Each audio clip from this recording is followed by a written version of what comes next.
Allahu Akbar! Allahu Akbar! What the hell? What the hell? What the hell? Mr. President, is there anything China, Canada, and Mexico can do tonight to forestall your implementation of tariffs tomorrow? No, nothing. We've been saying that, for the last 4 years. Like, you think you're the resistance, but actually you have every mainstream organization behind you. You have every huge, Hollywood industry behind you. You're not actually a rebel. You're just falling in line with the mob and doing what they say. Like, we're actually the ones that are pushing back and fighting. And I think they finally realize that.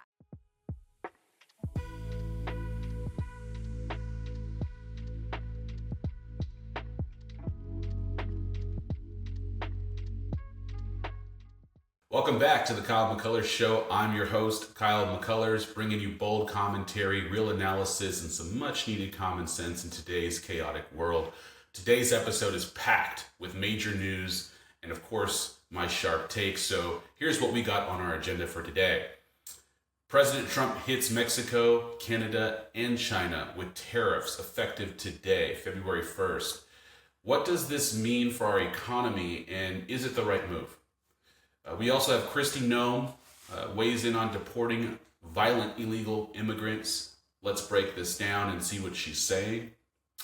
Also, Brett Cooper comes on Jesse Waters' show and talks about the rebel generation, which is Generation Z conservatives, and not knowing who Jim Acosta is, which is hilarious. RFK drops a huge truth bomb at his Senate confirmation hearing about Big Pharma and its grip on politicians. We're also going to analyze the ATC communications of the tragic mid-air collision that happened between a Black Hawk helicopter and an American Airlines flight landing.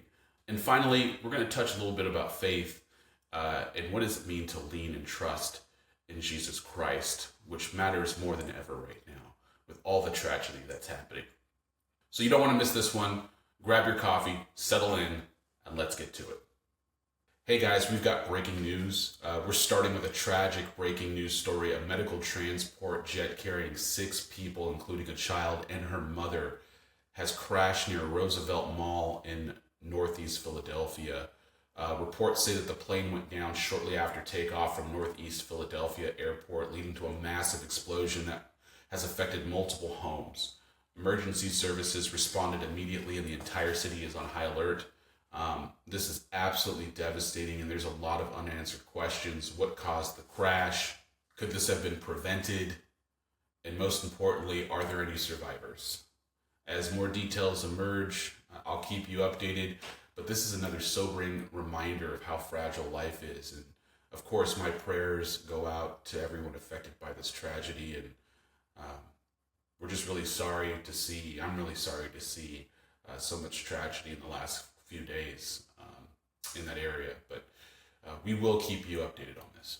JD Vance posted 8 hours ago saying, very sad, may God bless the victims of their family, and retweets.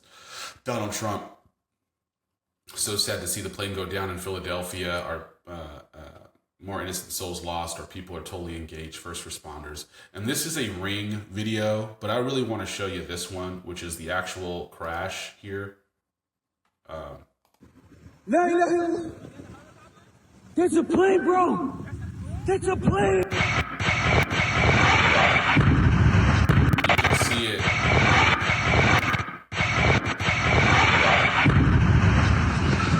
Allahu Akbar. Allahu Akbar. What the hell? What the hell? What the hell? Oh my God. Oh my God.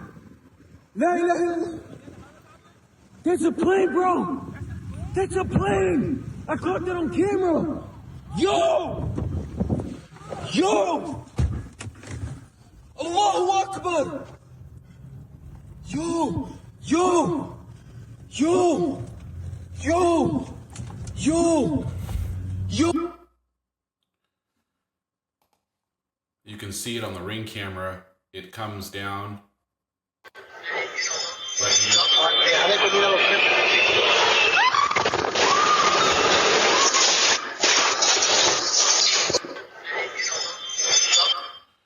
It's already on fire. So something happened that caused something on board, engine failure, something happened up there, unfortunately, and you can see it's on fire. And it drops, and it explodes. And in this one, you can see it goes straight here, right here, and it's going to go straight down. And that's, see it? You can tell that something's on fire, right? It comes from behind this, right here. It comes from behind this tree. And there it is right there. You can see it right there. So tragic. So sad. Prayers and Heavenly Father, I just pray, Lord, for all of those people that have, all those people's families that have to wake up this morning and realize that they're not coming home. Everybody on board, the medical staff, the pilot, the victims,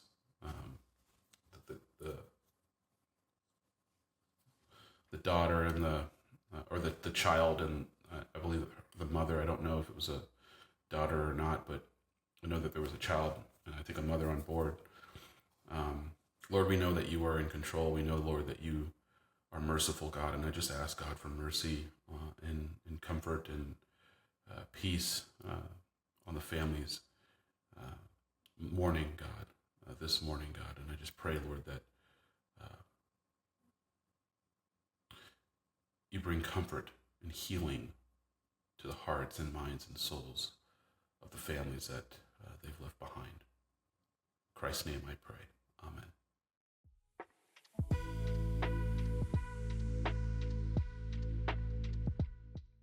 All right, let's start with the big economic move of the day. President Trump is bringing the hammer down with new tariffs on Mexico, Canada, and China effective immediately. Now, the media is already losing their minds over this, but, let's cut through the noise. Why is Trump doing this? Well, for one, he's been saying for years that these countries have been taking advantage of the U.S. through unfair trade policies. China, no surprise. Decades of intellectual property theft, currency manipulation, and cheap labor exploitation. And of course, the fentanyl crisis, which is documented, that comes from China through the southern border and into our country and kills hundreds of thousands, maybe even millions of people every year. And so it's no surprise that Trump is doing this, obviously, against China, who, in my opinion, we've been in a Cold War for a very long time. Mexico, trade imbalance, and an immigration leverage. I think those are the two things. Canada, that might surprise some people, but tariffs have always been a good pressuring tool to bring people to the table and get things done that you need done. The question is will these tariffs actually work? Or are we going to see inflation spike again? Let me know your comments. Mr. President, is there anything China, Canada, and Mexico can do tonight to forestall your implementation of tariffs tomorrow? No, nothing. Not right now, no. Not a negotiating tool? No, it's not. No, it's a pure economic. We have big deficits with, as you know, with all three of them. And in one case, they're sending massive amounts of fentanyl, killing hundreds of thousands of people a year with the fentanyl.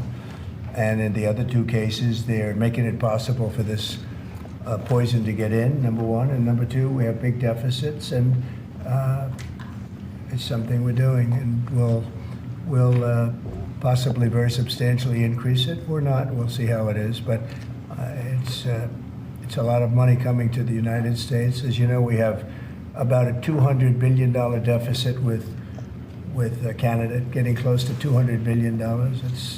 They've treated us very unfairly. And I say, why should we be subsidizing Canada? It's wonderful. I have so many friends in Canada. It's a great place. Is there a concession But you're looking for, sir? no, we're not looking for a concession. And we'll just see what happens. We'll see what happens. And with Mexico, it's the same thing. We have a $250 billion deficit, and we have a lot of people coming into the border, and now we've largely stopped that, but we've stopped that ourselves. I think they've done a fantastic job. You've seen the numbers; they've dropped to almost zero. But we've suffered under the past administration for years and years. We've suffered with millions of criminals coming into our country. Criminals, people from jails from all over the world. They come through Mexico and they come through Canada too. A lot of them come through Canada, and a lot of fentanyl comes through Canada. And China makes the fentanyl. You know, China makes the fentanyl, gives it to Mexico, puts it through Canada, puts it through different places, mostly Mexico, but also a lot through Canada. And so all three haven't treated us very well. So that's 100% right. And you know what is so funny is Trump is doing two things. One, he's telling us what he's doing, but at the same time, he's looking right into China's face and saying, "I know what you're doing. I know what you're doing, and it ends here. It stops here." Right? And it's clever. It's so clever. The tariffs, like, there's a big discussion on tariffs and what tariffs are. Tariffs are basically a toll that the exporting country has to pay. And what happens is they will increase the price on it in order to pay for it. But us Americans get to choose what we pay and don't pay with our money. So if, for instance, let's just say Mexican avocados are tariffed 25%, right? Mexico is going to increase their price on their avocados. So if their avocados are, let's say, $1.25 a piece, but U.S. avocados made in California are $1 a piece, Americans are going to buy the $1 a piece avocados. So Mexico will actually lose revenue, lose income, because they've had to raise their price. If they don't raise the price, right, and they stay competitive, and let's just say the same amount of Americans buy their avocados, well, they still have to pay the 25% increase on their avocados. So it comes out of their money anyway, right? So they're just taking the gamble that Americans will pay a higher price for their product. But see, there's two miscalculations that could happen. One is the Trump effect. I believe that more Americans are behind Donald Trump as a president than any other president, probably since Obama. Okay? And I would say only Obama had his first term, and I think his first half of his term. Well, no, I don't even say that. No, I take that back. No, never mind. Sorry. X that out. I think that Donald Trump, as a president, has the will of the American people more so than any other president in modern history. That's what I will say. I think that the will of the people has never been as strong with a president than him in modern history.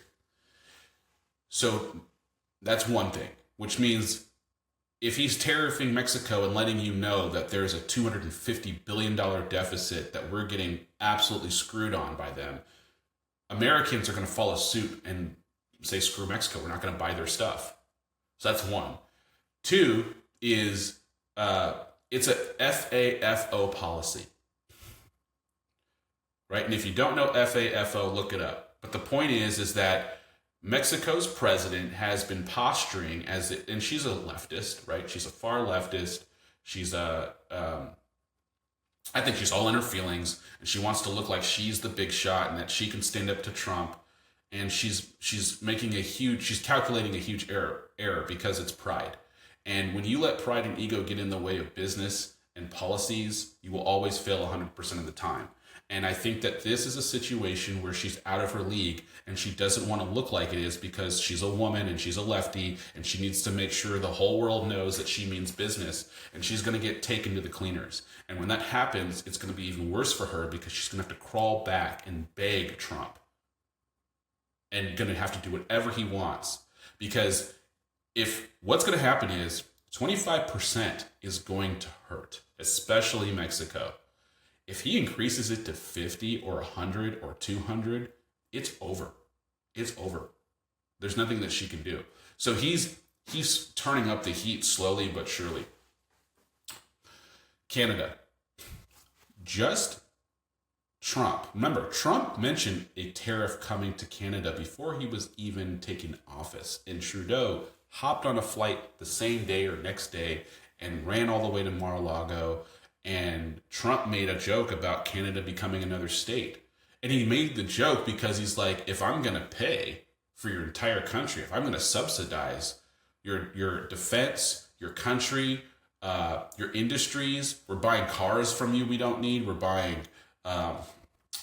lumber from you we don't need, we're paying for your defense. Like, we don't have to do any of this stuff. We don't need it. And we're not going to buy it anymore. And which is going to tank Canada's economy. It's going to destroy it, right? But also, like, it's not our fault. You're supposed to be running your own country, and you're supposed to be doing right by your citizens, not depending on another country to pay for your bills, right? We're no longer your sugar daddy.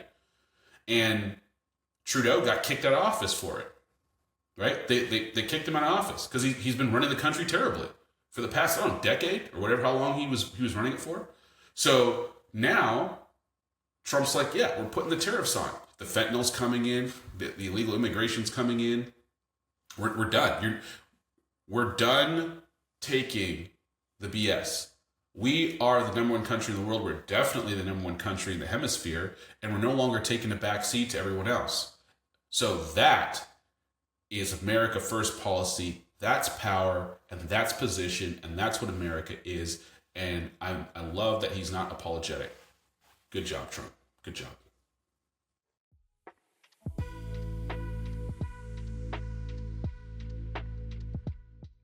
Kristi Noem is speaking out, and this time it's about something that should be common sense: getting violent illegal immigrants out of the country. Look, this shouldn't even be controversial. If someone is in this country illegally and committing violent crimes, why on earth are we letting them stay? Yet, watch how the left spins this into some kind of humanitarian crisis. Noem's message is clear. American safety comes first. But here's the real question. Are we actually going to enforce these deportations, or will this become another political talking point that leads nowhere? Let's discuss. Cesar Augusto Polanco from the Dominican Republic was just picked up by ICE after getting paroled in Massachusetts. He was serving a life sentence for killing his pregnant girlfriend. Then there's Edgar de la Cruz Manzo, a Mexican national and convicted child rapist. He was arrested in Seattle. And then there's Yared Garamu Mekonnen, an Ethiopian national and convicted sex offender. He was arrested in New Orleans. Now, more than 5,500 criminal aliens have been arrested since Trump took office. Where are they headed? Well, Gitmo. Joining me now, Kristi Noem, Secretary of Homeland Security. Secretary Noem, thanks for joining us. How soon will Gitmo be ready? We kind of floated this idea a couple of nights ago because obviously they had all the Haitian refugees there. But how soon will the facility be ready to take in these illegals? You know, it won't take very long at all. We already have some dangerous criminals there that are illegal aliens. And so the facilities can be stood up quite quickly. They're soft-sided, and we have the space.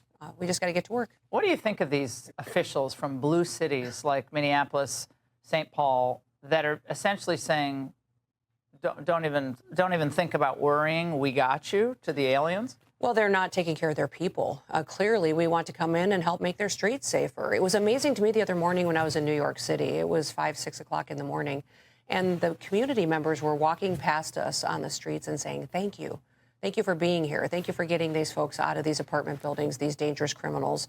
They're walking their kids to school at 7 o'clock in the morning. I can't imagine doing that when these drug dealers and weapons dealers and rapists and murderers were on the streets. Well, you got 15 million, at least, people to remove from the country. Right. 5,500, there are a lot of really bad people in that group, but that pace is going to have to be picked up by about 15-fold in order to remove that many people. Can you do that? We can. But we're going to need partnerships. And we've got a lot of folks coming out of retirement that want to be a part of these task forces. We've got retired sheriffs, law enforcement officers. We've got a lot of folks that are coming back because of what President Trump has done to inspire them to be a part of keeping America safe. But to that point, Madam Secretary, we have these blue city mayors. And I want you to hear from Brandon Johnson. about whether they're going to comply. If you go to the trouble of getting a subpoena to pick up a child sex offender, this was his response. This oversight committee, of all the things that they want to have sight over, they should look at the White House right now. That White House is being ran in one of the most raggedy forms of government that I've ever seen. It's being ran by, okay. Well, it looks like some of these mayors aren't going to comply with any subpoena.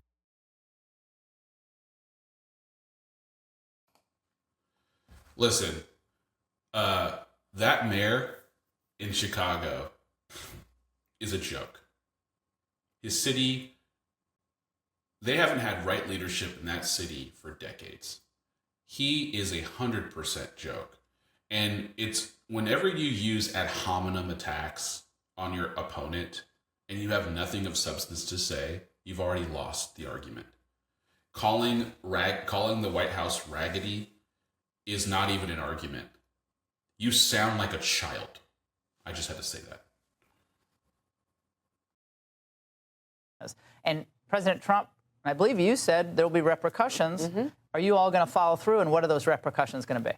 Yeah, we're still going into their communities. We're still going into their communities. But how about with the officials that interfere with federal law enforcement? You know, they will, but the federal government has the authority to go in and to make their communities safer, especially these that are perpetuating dangerous Well, what about crimes. these officials who get in your way? Will there be repercussions for them personally? You know, the reality is these sanctuary cities, their laws have caused us problems. I mean, they are limiting some of our tools that we want in our toolbox, but we're going to continue to go in and use our operations and then show in other cities how it's working and tell our story to the American people. The people in their community need to hear how their mayors, their elected officials are protecting the criminals. That's a great point. It's going to come down to the people. It always does.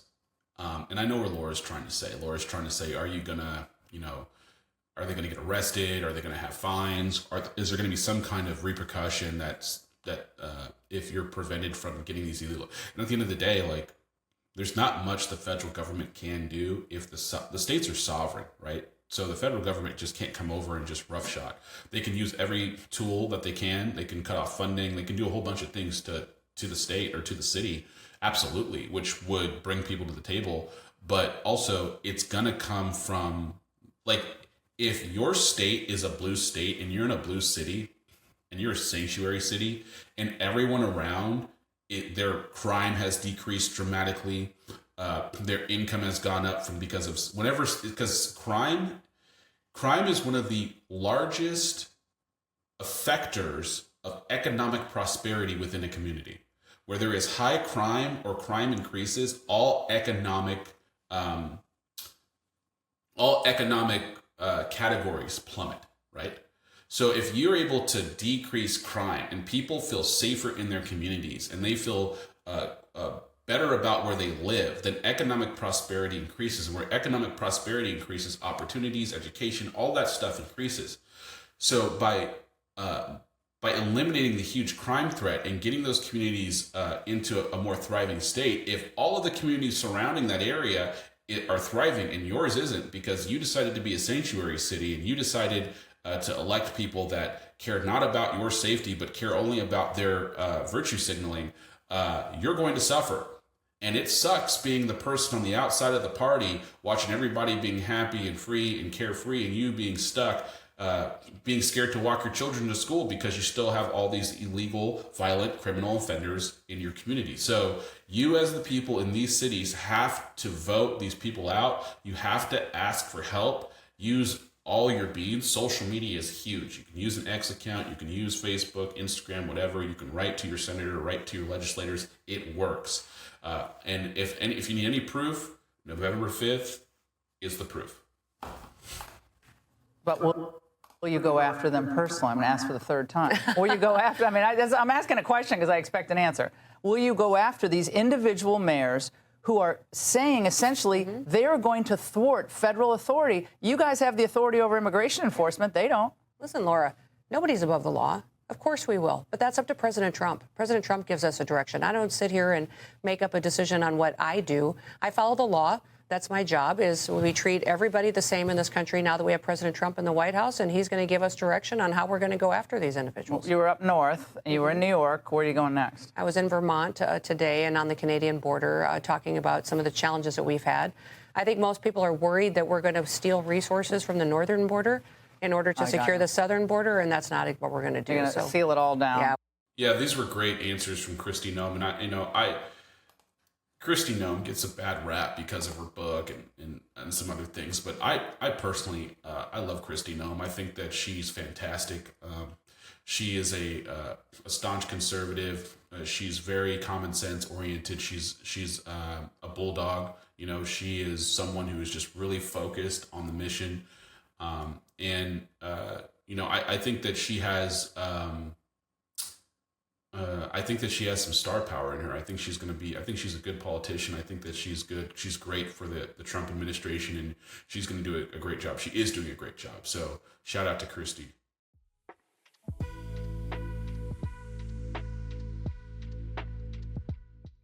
All right, I got to talk about Brett Cooper and her take on the rebel generation, Generation Z, conservatives.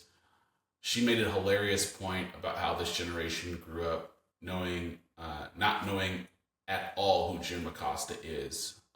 And I think that is so funny because he is such an arrogant person, even to his, even coming from his coworkers, right? They say that he's like one of the biggest arrogant guys that works there. But seriously, Generation Z, conservatives, you know, Generation Z, you know, 18, 25-ish, 22, that number. And I think it's cool how I love seeing younger voices like Brett Cooper talking about this huge culture explosion within their generation coming over to the conservative side, and they're now being looked at as the rebels. And I love how that is kind of being ushered in. And so I wanted to shine some light on that and talk about that. Plus Brett Cooper leaving the Daily Wire, I wanted to know kind of what her plans are moving forward. So we're going to talk about that. For the first time in like 10 years, the culture has shifted in a way to where young people on the right now are. I do got to say this because I think it's hilarious. I don't know who said this, but they were saying how, and don't quote me, or don't, if I get this wrong, you know, don't kill me about it, right? But I'm pretty sure it was like a liberal who said this, where they were saying like, why is it that the right, the conservatives, have all the handsome, good-looking people? and all the liberals are basically hideous, right? It's just the representation. And I think that this right here is a great example. You got all these handsome guys, all these beautiful women, and they're all in their tuxes and their dresses, and they look phenomenal, and they're celebrating, and they're all on the right. And then if you look at the left, and it's, you know, these rainbow colored hair, screaming, angry people. So I thought that was funny, and just seeing this picture just made me remember that. So if I can find it, I'll put it in the video. If someone else finds it, put it in the comment if you've heard it. It's funny though. Are edgy, they're the rebels. And we've been saying that, you know, for the last 4 years. Like, you think you're the resistance, but actually you have every mainstream organization behind you. You have every huge, you know, Hollywood industry behind you. You're not actually a rebel. You're just falling in line with the mob and doing what they say. Like, we're actually the ones that are pushing back and fighting. And I think they finally realized that. So what does it say if you're considered edgy? That you like the country, you like sports, you get dressed up, you have a few drinks. Yep. You're normal, you like girls. I mean, it makes me think of the American Revolution. I mean, we think about those guys, and they were pretty normal, and they were, you know, wanting freedom, and they were wanting the life that we have built now. It's crazy that normies are rebels now. That's crazy. In this country. And they were pretty young. They were very young, which I think people often forget. These were, you know, 17 to 22-year-old men who were hungry and huge dreamers. And I feel like we're getting back to that actually in a very cool way. What does it mean for the culture that Jim Acosta is stepping down. I had to look up who Jim Acosta is. So No. I think I literally did. So I think that tells you where Gen Z's priorities are right now. I was like, who is this guy? Why do I care? No one your age watches Jim Acosta. No. And if we do, it's because we see him on X and people are making fun of him. More people see Jim Acosta on this show than they see on CNN. Which is unfortunate. So where are we going now as a media? Are you now the tip of the spear? You know, I think that we are moving more and more independent. You know, I just left the Daily Wire. I'm starting my new show. I wanted to be independent. I watched the media landscape change over the last couple of years, but especially leading into this, election. Okay, so for all you conspiracy theorists out there, she just said she left the Daily Wire. She wanted to go independent. She sees where the media is going. She wants her own thing, guys. And, whatever her deal is with the Daily Wire, I'm sure they're smart. But I'm happy for Brett. I'm happy she's going to go do her own thing. And I'm happy that she's built up an audience that follows her, and she's going to do well. So cut all that crazy conspiracy stuff out. All right, guys. And young people are just hungry for independent voices who are authentic and honest with their audiences. They don't want to hear from traditional pundits 24/7. Oh, you're saying I'm not going to have a job? No, you're going to. Am I fired? It's great. How many more years do I have, Brett? No, you're one of my favorites. Okay. But I think that it's just changing in that there are more opportunities now. And Jesse, you're one of my favorites too. By the way, I love Jesse Waters. And, that's just, it's just great to see the younger generation embracing America, embracing this country, and throwing off this woke ideology that America is evil, needs to be burned down. And it's Marxism. It's all it is. It's Marxism. It's trying to convince you that you're a little person and the people in power are big people.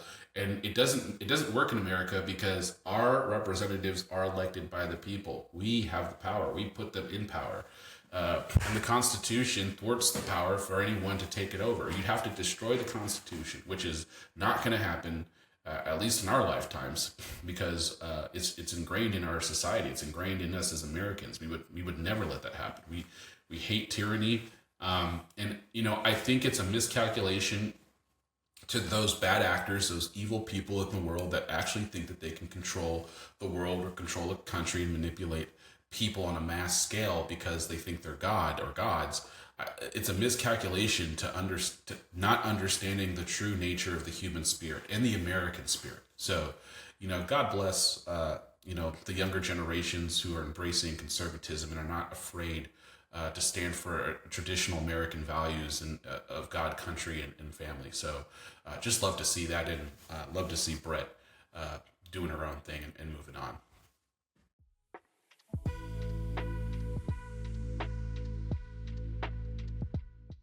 My man, Bobby Jr., RFK Jr. said the quiet part out loud, and I'm loving it.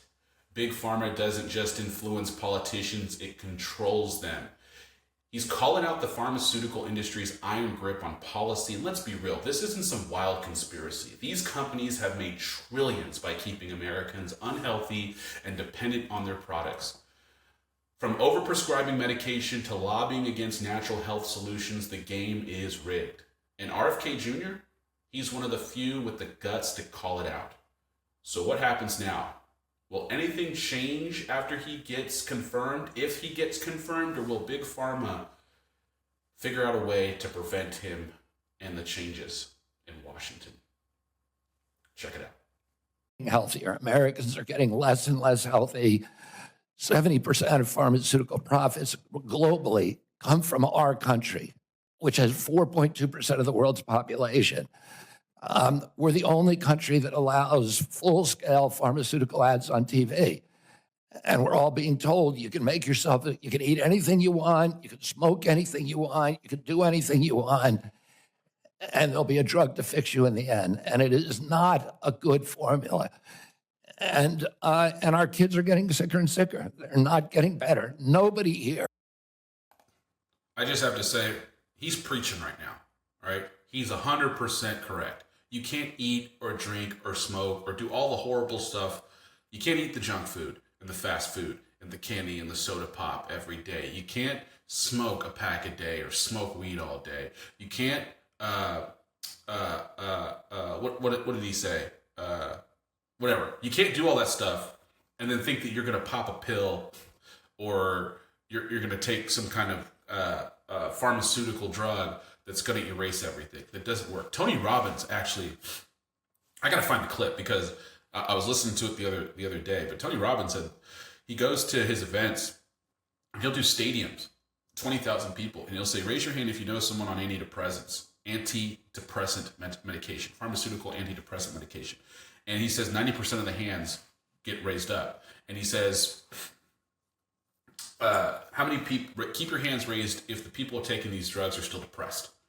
And almost none of them lower their hands. And he was saying how, that's because the pharmaceutical doesn't, it numbs you.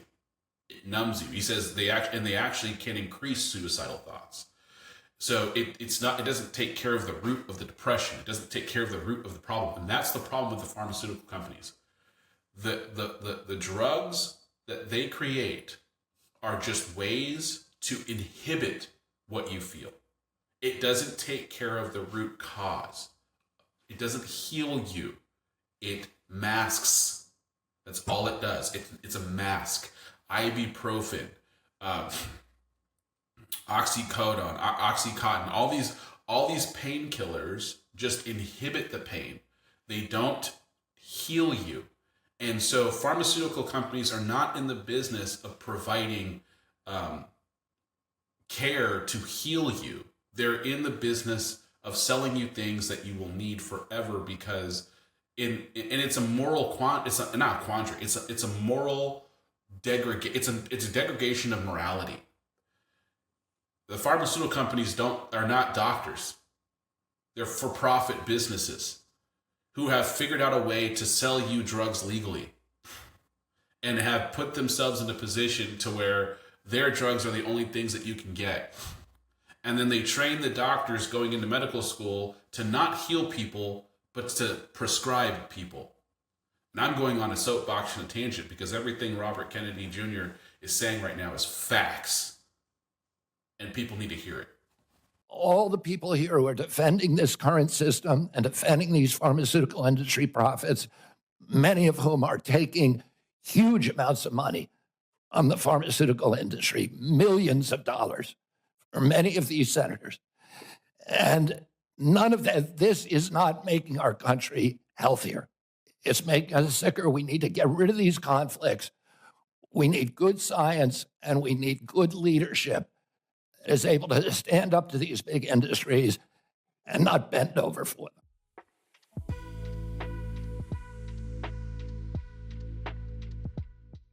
Now, this is a tough one. The tragic mid-air collision involving a Black Hawk military helicopter and the American Airlines flight that claimed multiple lives. We now have the ATC communications from the flight.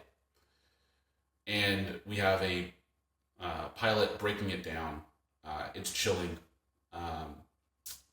And there's still a lot of questions, right? And we're always going to ask if this could have been prevented, and it probably could have. But we're going to break it down, and we're going to try to piece together what really happened. And my heart and prayers go out still to the families that have been affected by this. So let's take a look at this. I'm able to secure the actual audio from the incident over the Potomac last night. Let's listen in together. Yeah, 789, contact Stone Park, good day. Have a good day. American 3130, slow the funnel. You're going to see a back and forth now between Reagan Tower and the various aircraft that they have lined up on approach into the airport. This happened at about 8:46 p.m.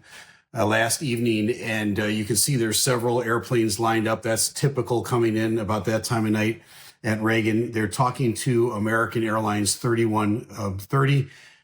which I think is number 2 for the runway. They're telling them to slow down to their final approach speed because they're separating everybody on the way in. It's going to turn out that American 3130 is a key player in what happens here. Well, American 3130. Pat 25, traffic just off the Wilson Bridge to CRJ. Pat 25 is the helicopter that ran into the CRJ 700. It was a PSA flight. The flight number is 5342. It would go under the call sign Blue Streak 5342. You don't ever hear them talking to tower. They've already been cleared to land on runway 33. So they would come in on an approach on runway 1, and then they would kind of circle to land on runway 33. It's a little shorter runway, but they take some of the regional jets and they put them on that run. Okay, hold on. I want to move me out of the way so you can see the whole thing. And so right here is runway 33. Right? That's what he's talking about. And then you got runway 1 right here. Right? So 1 is here, 33 is here. Runway. Pat 25 is the Black Hawk helicopter that is just south of the Woodrow Bridge. And they've just taken off. They're airborne. The tower is saying to them, there's traffic. It's a CRJ. It's at 1,200 feet lined up for runway 33. Do you have that traffic? Pat 25 is going to call back and say yes. It's 1,200 feet, start runway 33. Pat 25 says, has the traffic in sight, request visual separation. What that means is that they're going to take responsibility for visual separation from that aircraft. What happened? Here's what I think happened. This is not the final word on it, but what I think happened was it was at night. There's several airplanes lined up. There is that Blue Streak 5342, which is the CRJ that they ran into. Right behind them, just a few miles, is American 3130. Everybody has their lights on as they're coming in. I believe the helicopter looked at the American 3130 and said, I've got the traffic in sight, and they never. So if you see, I'm sorry, this is off screen. Maybe I can hold on. I'm going to put me on full screen. Here we go. Okay, here we go. So what he's saying is, let me go back here. So there's Pat 25. That's the helicopter up here. And when he talks back to the ATC, the air traffic control, and he says, "I want visual. I hear you at the 1,200 feet. I have visual separation. I'm gonna use my eyes. I'm gonna look." And what this pilot is saying is he's saying that when the pilot from the helo looked up, because all three of these planes are right behind each other and it's at night and they got their lights on, right? He is looking at 3130. So he looks up in the sky, he sees the lights, and he's looking up at 3130, and he never sees CRJ-7.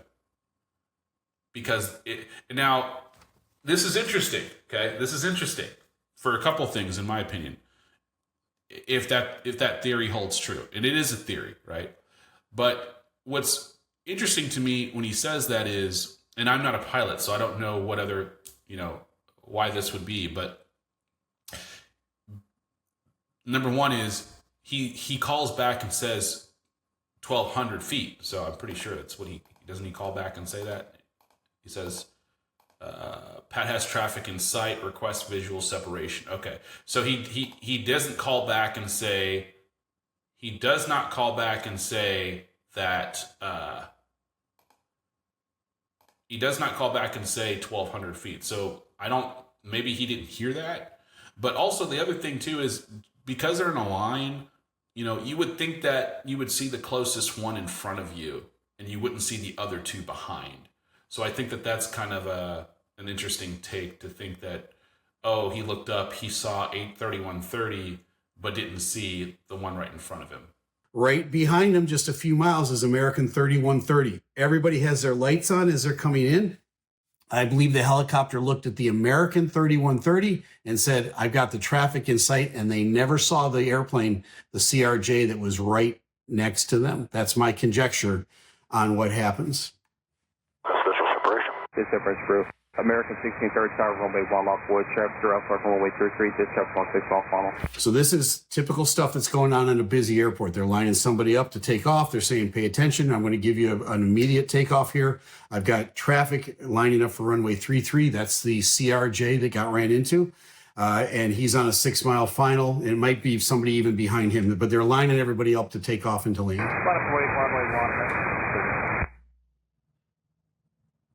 Whiskey 5307, keep rolling out to November, South 17 today.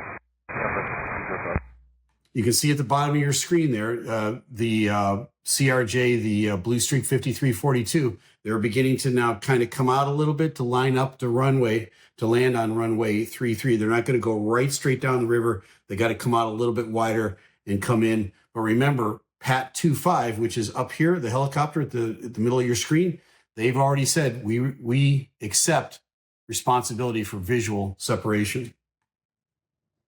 American 1630 1 star 32014, Duck 25, traffic 2 mile elevation, runway 33, no delay, runway 1 clear for immediate Clears takeoff. American to take off. Clear for takeoff, American 1630. I just have to say, watching this is giving me anxiety. And it's making me feel horrible. Watching this on screen and online, watching these two dots converge, knowing that these people are about to die, is giving me massive anxiety. Here it comes. Now the tower is seeing what's happening, and they're saying, do you have the CRJ in sight? Because you guys are getting kind of close. And the Pat 25, the helicopter, says once again, yeah, and I'm asking for visual separation. Okay, the responsibility is on you then. Pat 25, pass line is CRJ. Pat 25 has an aircraft in sight, request visual separation. Okay, so Pat 25 says, has the aircraft in sight, request visual separation. I don't think they had these guys in sight. I think they had the airplane behind them in sight. That's why this is such a tragedy.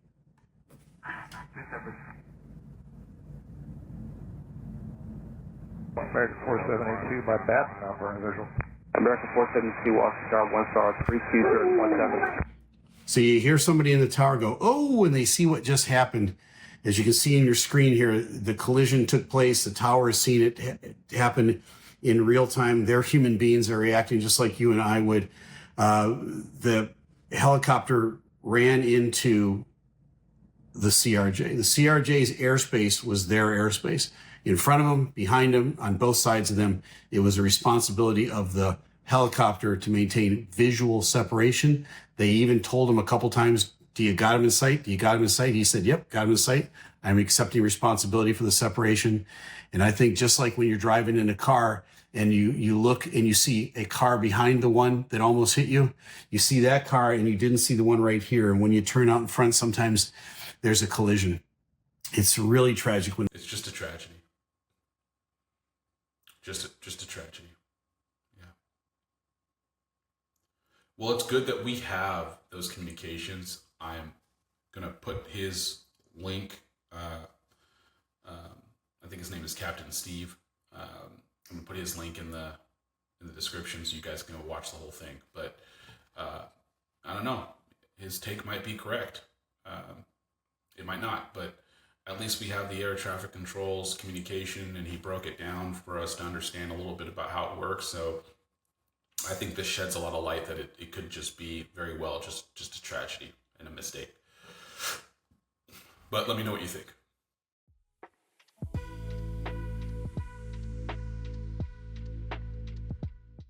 I want to end this episode on something that really matters more than anything else, which I believe is faith and trust in our Lord Jesus Christ. We live in chaotic times, tragic times. I mean, we are dealing with multiple tragedies where planes have crashed, people have died, men, women, children. There's wars around the world, there's political division, there's media manipulation and hatred and vitriol, and it's easy to feel overwhelmed and negative. But here's the truth. The world's chaos doesn't change who God is. And maybe you're struggling right now. Maybe you're waiting on answers and you don't see them yet. But I want you to know that faith isn't about seeing, it's about trusting. Just like we talked about earlier, Politicians, corporations, media, they all fail because they're all human. But Christ never does. Jesus is God. And he's the same yesterday, today, and forever. So today, I challenge you. Put your trust and faith in Christ. Seek wisdom in the Word of God. Because at the end of the day, no government, no leader, no movement can offer what Jesus Christ already has, which is salvation, peace, and truth. And that's the message that matters.